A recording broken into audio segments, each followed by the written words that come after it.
Pendant longtemps, les collyres qui sont... Durante mucho tiempo se utilizaron gotas oftálmicas con ingredientes de lo más variado en su composición, entre ellos las sales de amonio. Incluso algunos charlatanes vendían esas gotas como si fueran la cura infalible para cualquier tipo de enfermedad ocular. No hace falta decir que la mayoría de estos tratamientos no servían para nada. Durante la segunda mitad del siglo XIX se produjo una gran revolución en la oftalmología, primeramente con la clasificación de enfermedades, como se muestra en esta tabla que describe las principales enfermedades oculares. La deuxième révolution, c'est bien sûr l'arrivée de médicaments. En segundo lugar, con la llegada de los principios activos, como los alcaloides, con la pirocarpina, atropina, eserina y algunas sales minerales que cambiaron completamente el tratamiento de ciertas enfermedades. Pero el principal problema seguía siendo el riesgo de contaminación de las gotas oftálmicas una vez abierto el envase.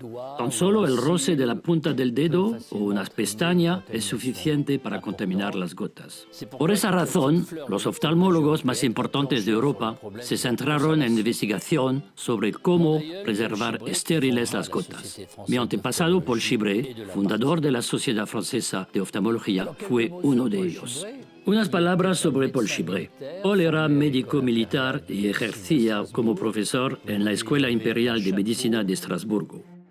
Avec les couleurs tricolores, il va partir en Algérie. Como militar también servía en el ejército francés y en un viaje a Argelia contrajo una grave enfermedad ocular. Una vez repatriado a París, los oftalmólogos más reconocidos de la época, Galezowski y De Becker, lograron salvarle la vista.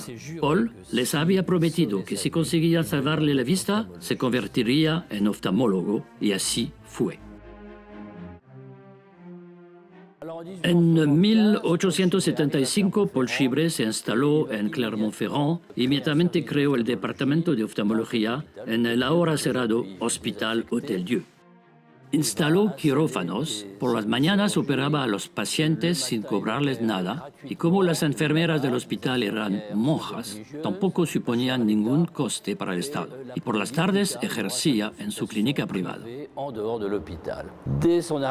Desde su llegada, utilizó las instalaciones del hospital para desarrollar nuevas pruebas y técnicas de exploración, centrándose posteriormente en la investigación con los fármacos.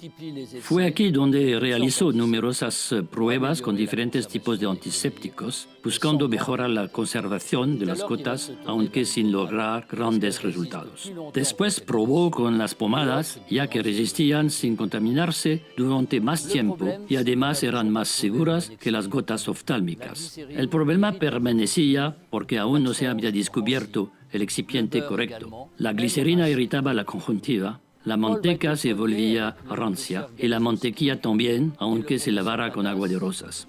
Junto con los profesores Galezowski y Panaz, Paul fue el primer oftalmólogo en impulsar el uso de nuevo excipiente de origen americano con una neutralidad incomparable llamado petrolina y que rápidamente se dio a conocer como vaselina.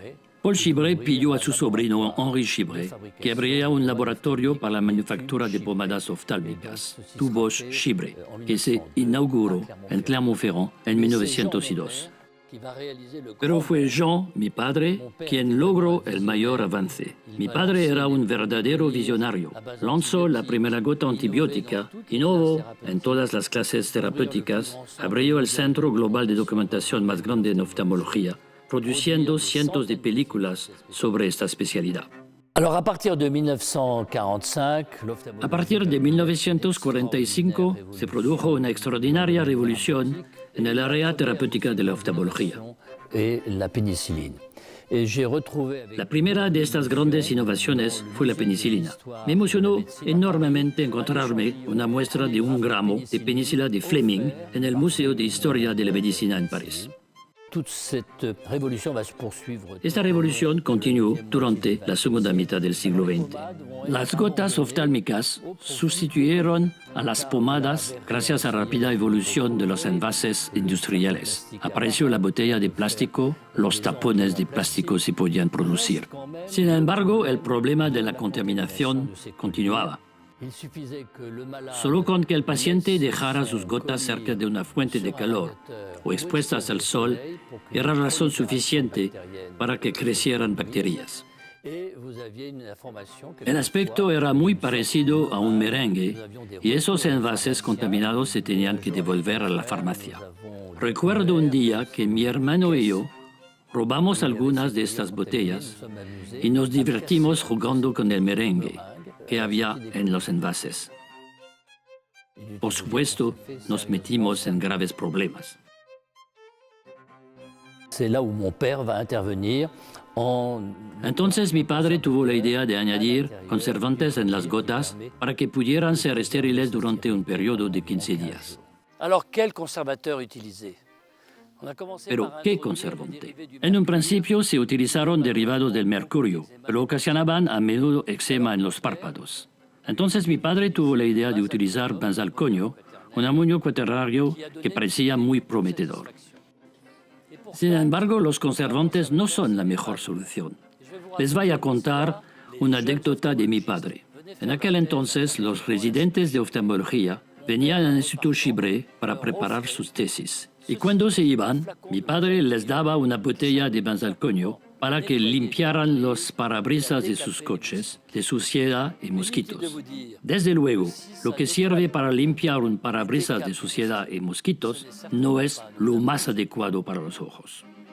Dès les années 80, en particulier dans la sécheresse oculaire, plusieurs travaux montraient que les ammoniums quaternaires étaient des produits très irritants pour la surface oculaire, en particulier pour le film lacrymal.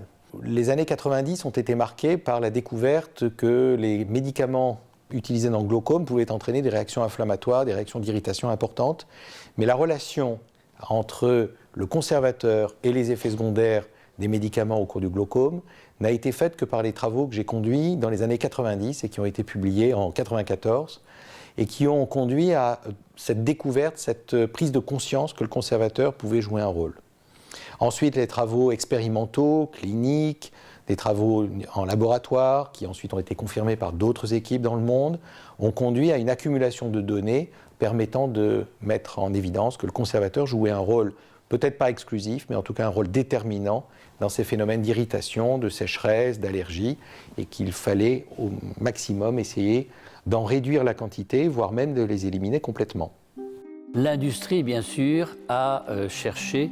La industria buscó formas de eliminar de manera permanente los conservantes. Se desarrollaron las monodosis, ampollas estériles y sin conservantes. Después se produjo la gran revolución del envase multidosis sin conservantes, que el paciente puede utilizar durante un periodo de 1 a 3 meses y que mantiene la esterilidad del producto durante todo su uso.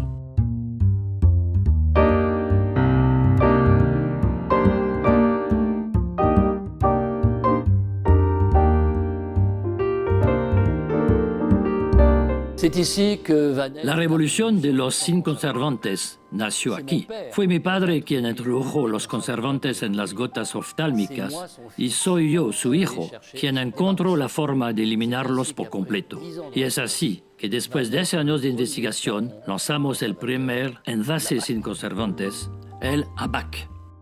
A pesar de su apariencia sencilla, este pequeño envase es un concentrado de tecnología e innovación que permite mantener la solución estéril durante un periodo de 8 semanas después de abierto. L'étape suivante, c'est mon neveu Jean-Frédéric. Mi sobrino Jean-Frédéric tomó el mando de la siguiente fase. Primero, modernizó el frasco ABAC, haciéndolo más pequeño, más fácil de manejar, más eficiente y con una caducidad de hasta 3 meses después de abierto.